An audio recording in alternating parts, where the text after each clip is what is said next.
So top 5 mistakes bodybuilders make when they want to lose body fat.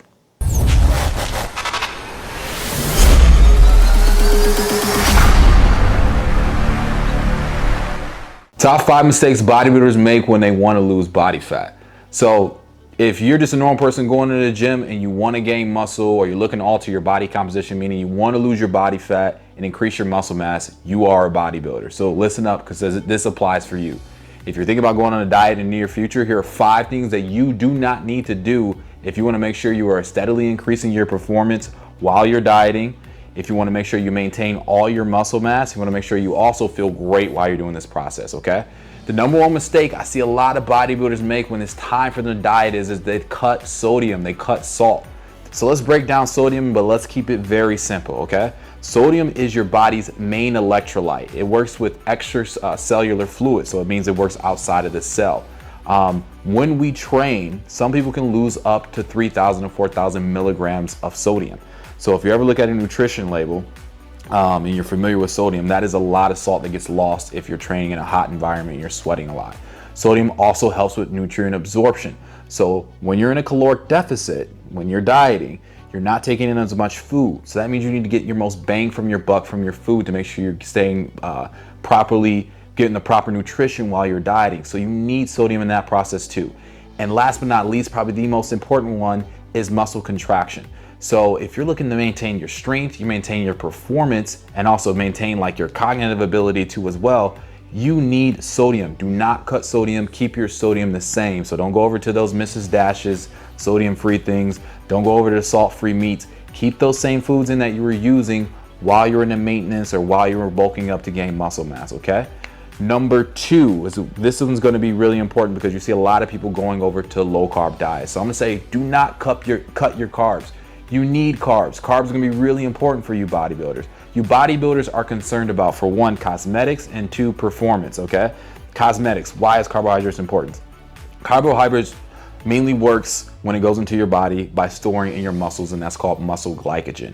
Whenever that gets depleted, you start to get that stringy, that look that you don't want, kind of like that skinny, lean look, okay? If you want to have big, round, full muscle bellies, keep those carbohydrates in because they're going to help with that too as well. Carbohydrates will also help you with recovery.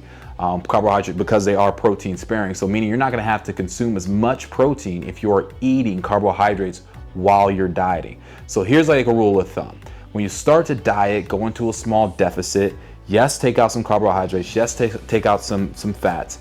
Increase your protein, but do not cut your carbs down to 100. If you're eating 200 to 300 grams of carbs a day while you're in a bulk or maintenance, start off by maybe taking off 25 to 50 grams of carbohydrates, because that'll be anywhere from 100 to 200 calories right there, okay?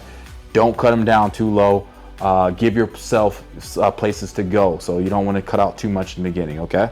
Next one, you're doing too much cardio, okay? So this is one that I see that happens all the time. People go on a diet and they start doing immediately 5, 6, 7 days a week of cardio, especially bodybuilders. So anybody's looking to alter the body composition. Don't do that. Start off with, again, minimum effective dose, just a little bit. So again, like a small calorie deficit, 200 calories, maybe start off at 1 or 2 days a week of steady state cardio, okay? Or you can even mix in some high interval intensity training or something like that too as well. Usually go like a 1-to-1 ratio. I'll get into that in another video though, for a different time. But start off with a minimal effective dose of that, and then once you hit a plateau, either decrease your food a little bit, maybe even increase your cardio a little bit, but don't go all the way all in right away, because again, it gives you nowhere to go. Say like you lose 10 pounds and you're already doing 5 days a week of cardio, your carbohydrates are already super low. What can you do next? This is not sustainable. We want sustainable results. Another one, they're training too much. Again, minimum effective dose.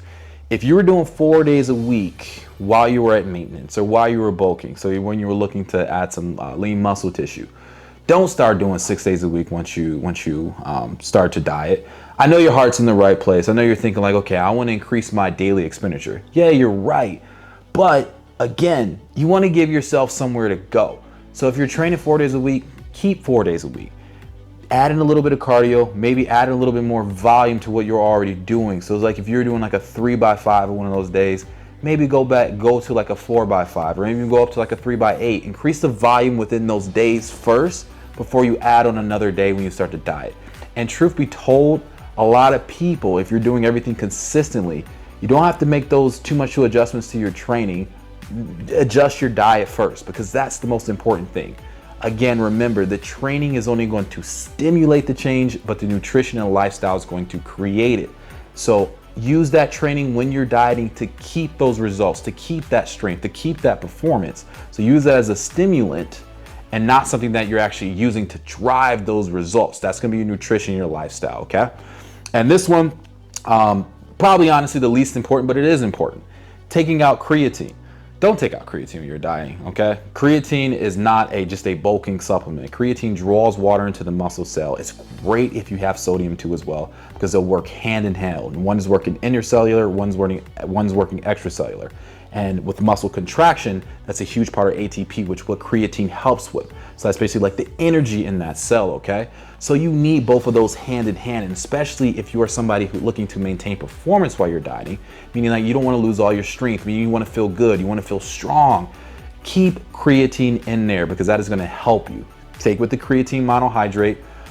It's going to help with hydration, it's going to help with your performance.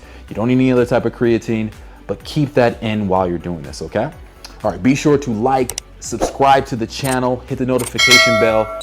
And if you're interested in my coaching services where I build all this out for you to a T, go to t3body.com.